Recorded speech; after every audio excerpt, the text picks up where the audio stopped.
Hey everybody, Tim here for Droid Life. Thank you so much for tuning back into the channel. We were fortunate enough to be given time with LG's new V60 ThinQ recently, the same device the company would have announced at this year's MWC had it taken place.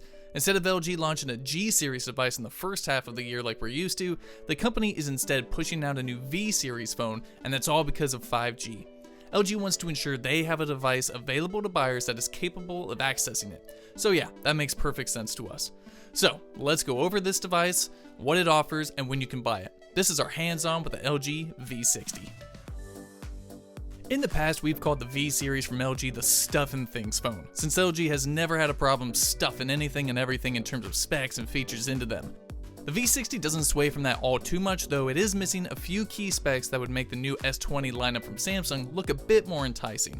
For specs, the V60 features a large 6.8-inch Full HD Plus P OLED display with a resolution of 2460 by 1080, capped at 60Hz refresh, Snapdragon 865 processor with an X55 5G modem, 8GB RAM, 128GB storage with SD support, 5000 mAh battery with Quick Charge 4.0, in-display fingerprint reader, IP68 rating, LG Pay support, and Android 10 with LG's custom skin running on top.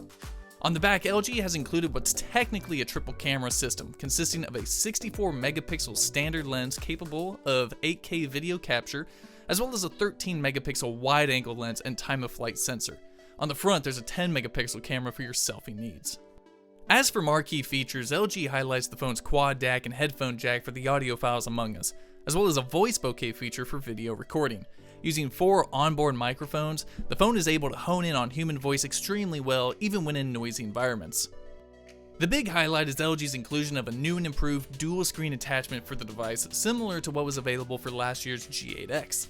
Bundled with the device for free, instead of being an accessory that you have to pay for, the dual screen adds a second 6.8-inch Full HD Plus display to the device, turning the V60 into what's essentially a whopping tablet.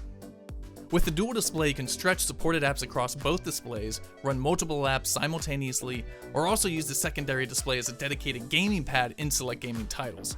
For people who want the foldable phone experience without having to pay for foldable phone pricing, this is a good option. If you're ready to buy one already, you'll need to have a bit of patience. According to LG, the V60 will be available in the coming weeks from AT&T, T-Mobile, US Cellular, and Verizon. For 5G fans, Verizon will offer the V60 ThinQ 5G UW with both millimeter wave and sub-6 compatibility. For right now, specific pricing isn't provided, but it is said to come in under the base Galaxy S20's price of $1,000. That's all we have for you today. If you have any questions, throw them down in the comments section below, and until then, we're Droid Life. Peace.